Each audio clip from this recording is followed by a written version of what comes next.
Part 1. The Calm Before the Storm. I am James Collins, a seasoned sailor who has spent a lifetime navigating the treacherous waters of the open sea. But nothing could have prepared me for what awaited me on that ill-fated day when I set out alone, venturing into the vast expanse of the ocean.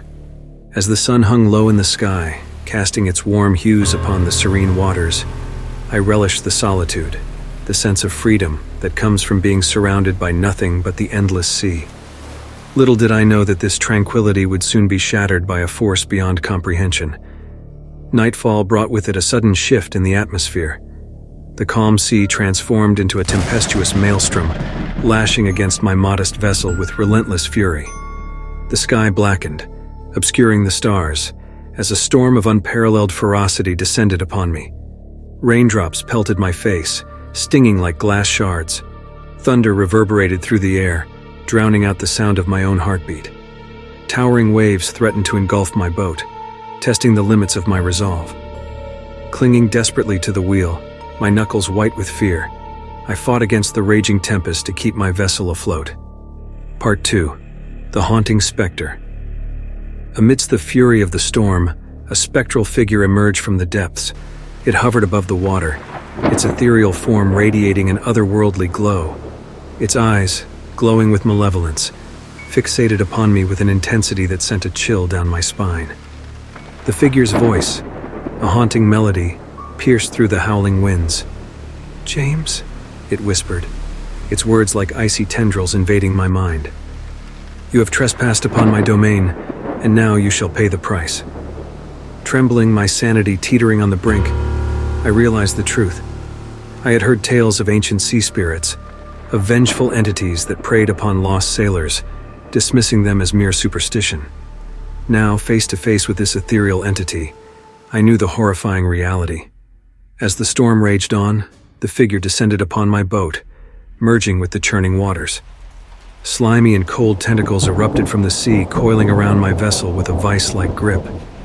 I tried to flee, but my feet were as if rooted to the deck, held by unseen hands.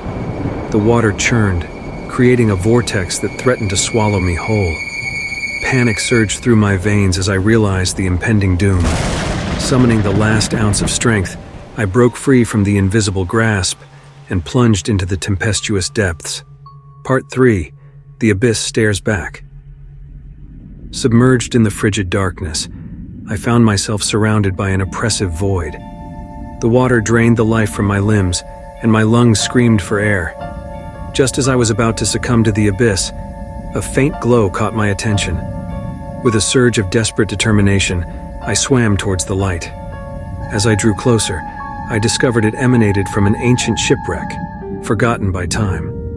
Driven by the need for salvation, I sought refuge within the dilapidated vessel, hoping to escape the clutches of the unforgiving sea.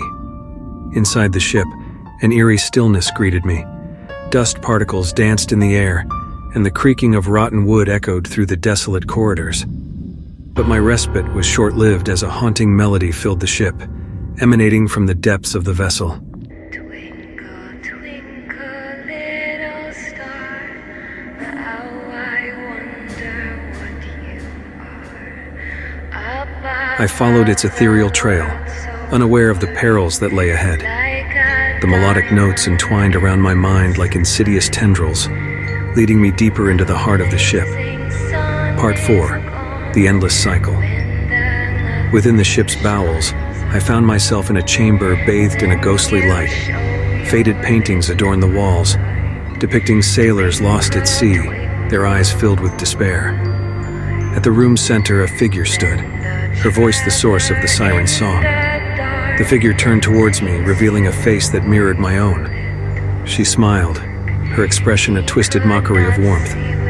"Welcome, James," she whispered, her voice a chilling echo of the storm. "You are now a part of my collection, forever trapped in this endless cycle of suffering." As the siren's song filled my ears, the horrifying truth dawned upon me. I was condemned to relive this nightmarish ordeal for eternity, another lost soul ensnared in the clutches of the sea's unforgiving depths.